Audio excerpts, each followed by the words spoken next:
रामेश्वरानंद ब्रह्मचारी जी, शंकर मठ, आसाम से। दंडवत महाराज जी। महाराज जी, कुछ दिन पहले ही ब्रह्मचर्य लिया है, इस पर आगे उन्नति के लिए आपका आशीर्वाद चाहिए था। सबसे पहली बात ब्रह्मचारी को ये है कि किसी भी तरह से शास्त्र आज्ञा का उल्लंघन ना होने पाए किसी भी क्षेत्र पे।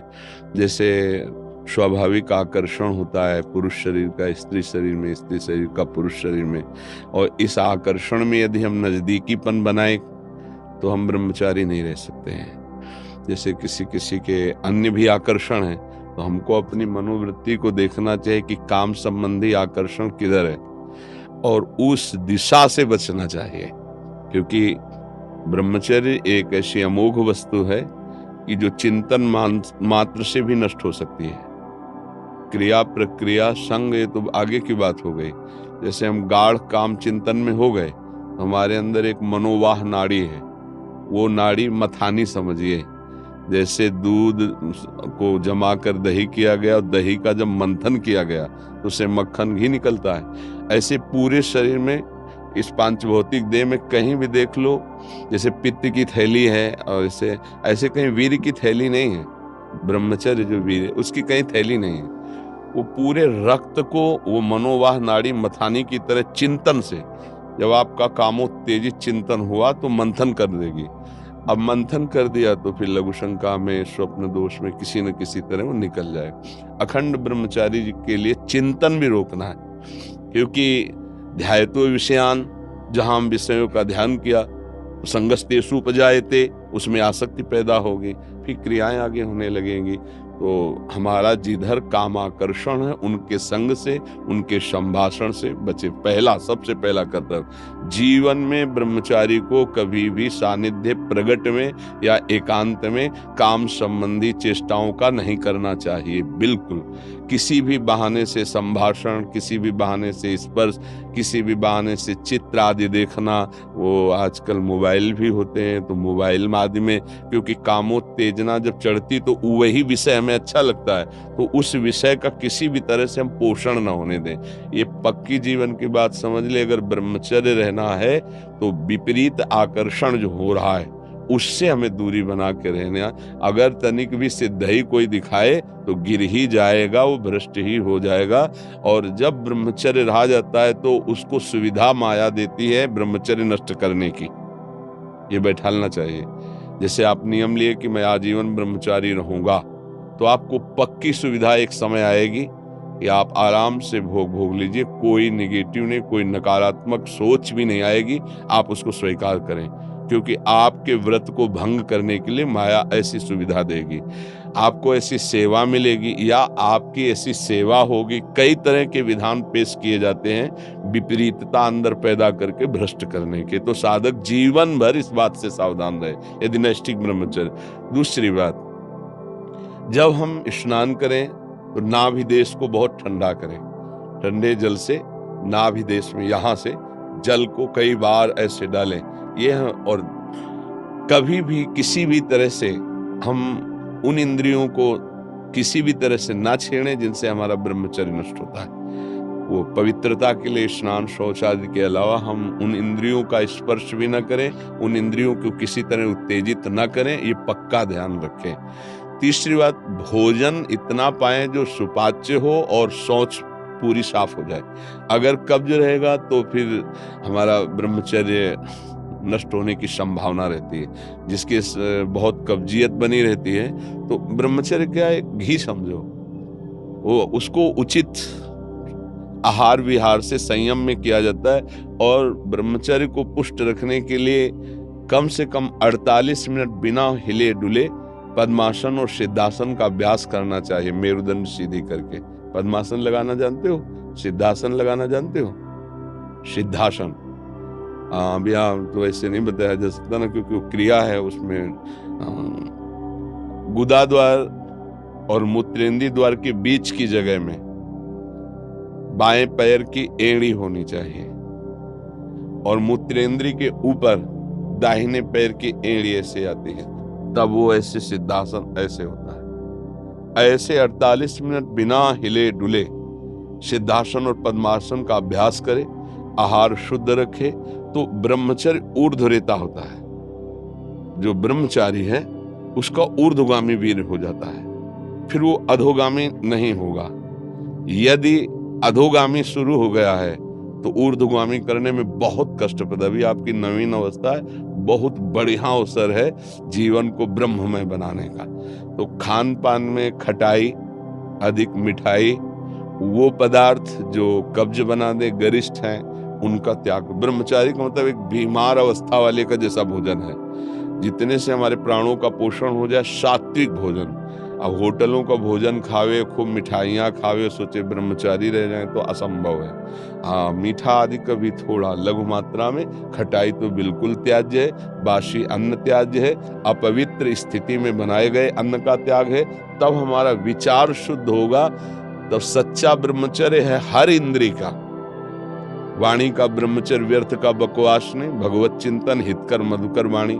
नेत्रेंद्री का ब्रह्मचर्य सब में भगवत भाव देखना, कहीं कोई काम आदि की चेष्टा को ना देखना। श्रवणेंद्री का भगवत चर्चा सुनना, शास्त्र चर्चा सुनना, व्यर्थ की बातें ना सुनना। ऐसे हर इंद्री का ब्रह्मचर्य हो जाएगा तो ब्रह्मचर्य का मतलब ब्रह्म में ही स्थित महापुरुष। सच्चा ब्रह्मचर्य का स्वरूप है ब्रह्म में स्थित महापुरुष, तो वहां पहुंचा देगा। ब्रह्मचर्य बहुत आवश्यक है, सबको आवश्यक है। गृहस्थ में उचित ब्रह्मचर्य है, विरक्त में नैष्ठिक ब्रह्मचर्य है, आजीवन ब्रह्मचर्य। जो ब्रह्मचर्य का महत्व नहीं रखते हैं उनका जीवन कूड़ा हो जाता है, उत्साहहीन, और कई तरह के ऐसे महान दोष उत्पन्न हो जाते हैं ब्रह्मचर्य की हानि से। तो ब्रह्मचर्य की हानि ना होने पाए ऐसा आहार, और शयन करने में दाईं करवट का ज्यादा प्रयोग करें, दाईं करवट का। और शयन 5 घंटे से अधिक नहीं, 24 घंटे में 5 घंटे शयन पर्याप्त है। फिर आगे चल करके तो और संयम हो जाता है। जैसे अपने लोग 8 या 9 के बीच में शयन करते हैं, 12 बजे बैठ जाते हैं। किडनी खराब है फिर भी उसका आश्रय लेकर के, जैसे अभी ये आश्रय इसीलिए इसका लिए हुए हैं कि उस पर वजन न पड़े। नहीं, ये सब थोड़ी आवश्यकता है, सोफा और तकिया इनकी थोड़ी आवश्यकता है अपने। अब ऐसे बैठे तो फेल किडनी है, जो सेवाएं बन रही वो नहीं बन पाए। तो हर समय जब आप बैठे तो मेरुदंड सीधा, इसका ध्यान रखें, आगे नासाग्र दृष्टि रखें और सावधानी से शयन करें। शयन करते समय बड़ा खतरा है। शयन के समय हमारी इंद्रियां और मन बहुत चंचल होता है। उस समय अगर ब्रह्मचारी भगवत चिंतन करते हुए, उसको नींद से मतलब नहीं है, तन्मयता धारण करते हुए नींद में चला गया तो बच जाएगा। अगर कहीं उस समय वो छूट दे दी और पास में मोबाइल है तो कभी ब्रह्मचर्य नहीं रह सकता। मोबाइल आप रखते हैं? रखना तो होता है। सत्संग ये सब सुनते हैं? हाँ, सत्संग सुनते, पर है बहुत खतरा पास में रहने पर। क्योंकि देखो, जो शास्त्रीय पद्धति है, गोस्वामी जी कह रहे हैं, तुलसीदास जी, जो चाहे आपन कल्याणा, सुजस सुमति शुभ गति शुभ नाना, सो पर नारी लीलार गुसाई, तजो चौथी के चंद्र की नाई। जैसे चौथ के चंद्रमा को देखने के लिए कलंक बताया जाता है, ऐसे बोले माताओं बहनों की तरफ एकाकार दृष्टि करके देखोगे तो तुम्हारे अंदर दोष उत्पन्न हो जाएगा। महापुरुषों ने जो कहा है कि अगर शुभ गति चाहिए, शुभ कल्याण चाहिए, तो इनके चरणों की तरफ देखो। भाव तुम्हारा शुद्ध रहेगा, बात करनी तो ऐसे बात कर लो। ऐसे बात करोगे तो हिम्मत नहीं है, कहीं न कहीं मन हमारा फिसला सकता है, कहीं न कहीं हमारे अंदर दोष दर्शन आ सकता है। तो इन सब विशेष बातों को तो ध्यान में रखना। और सबसे खास बात है कि हर समय नाम जप करना है। अगर नाम जप से चूक गए तो सब मिटिया मिट हो जाएगा, और नाम जप हो रहा है तो सब समझ जाएगा, पक्का समझना। क्योंकि भगवत चिंतन हो रहा है ना, नाम जप चल रहा है ना, वो सब संभाल लेगा, सब इंद्रियों को अंतर्मुख कर लेगा, सब समझ ले। भजन नहीं है तो फिर अध्यात्म को धारण करना कठिन है। वैसे अब क्या बताएं, ऐसा समय कि मोबाइल एक आवश्यक सामग्री सी बन गई है। आज तक नहीं मोबाइल है, चलाना भी नहीं आता, जीवन में नहीं। जीवन में क्या, अभी तो 30-35 से तो चला है, 25-30 वर्ष से चला होगा मोबाइल। पीछे तो हमने कभी मोबाइल नाम सुना ही नहीं था। तो आधुनिकता अभी 25-30 वर्ष से इतनी बढ़ती चली गई कि जन जन के हाथ में हो गया ये। तो ना कभी रखा है, और भगवान कृपा करे ना आगे कभी रखना पड़े। कोई पर्सनल इसका प्रयोग नहीं है, जो प्रयोग समाज का है वो 2-4 लोग अपने रखते हैं, अपने करते हैं। हमें लगता है ब्रह्मचारी अगर सत्संग सुनने के लिए चिप वाला प्रयोग करे और सत्संग केवल, वो ऐसे यंत्र आते हैं ना कि जैसे चिप लगा दो सत्संग सुनते रहो, मेमोरी कार्ड। हाँ ऐसा कुछ, मतलब इसको सर्च करके हम सत्संग सुने तो कभी ऐसी बुद्धि हो जाएगी कि सर्च करके हम गलत भी देख सकते हैं। और एक बार अगर उतर गए, फिसल गए, फिर वो मतलब चढ़ पाना बहुत कठिन होता है। जैसे बालू का बांध होता है, एक बार टूट जाए फिर उसे बांधना बहुत कठिन हो जाता है। तो हमारी प्रार्थना है कि अगर आप मोबाइल रहित जीवन व्यतीत कर सके तो अच्छी बात है। वास्तविक जब हम प्राणों को समर्पित करके निकले तो मोबाइल क्या चीज है। अगर सत्संग आपको सुनना है तो आप किसी भी भाई से मिलते तो है ही, समाज है तो वो YouTube से आपके सत्संग को भर देगा, आप उसको सुन लिया, फिर आप नवीन भरवा लीजिए। यंत्र रखिए, पर मन को संभालने के लिए अगर ये कहीं भूल से ऐसा कुछ हो गया तो फिर बहुत ही, तो हमें लगता है साधक को तो सावधान रहना चाहिए। दिन भर तो शांति हो, जब शाम के शयन करने जाए और मोबाइल पास है तो मुझे लगता है खतरा पास रखा हुआ है साधक के पास। इसीलिए किसी साधक के पास नहीं मिलेगा, जिनको सेवाएं हैं उनके पास है, और उनको भी चाहे बूढ़ा हो चाहे बड़ा हो कभी भी किसी भी क्षण चेक किया जा सकता है। हमारे यहाँ का सिद्धांत है, तो सबकी जांच है।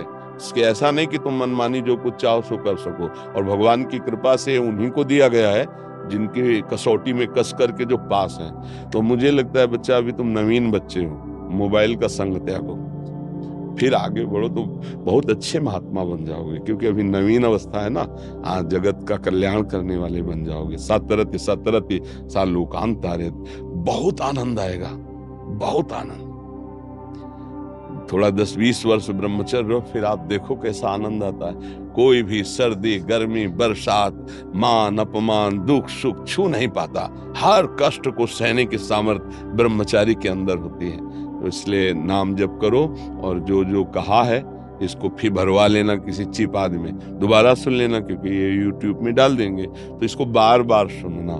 हाँ, ब्रह्मचर्य के लिए ये बहुत आवश्यक है कि हम कोई किसी भी तरह इंद्री का दुलार न करें, किसी भी तरह हम ऐसा आहार न करें, किसी भी तरह हम ऐसा व्यवहार न करें, तो हमारा ब्रह्मचर्य पुष्ट हो जाएगा।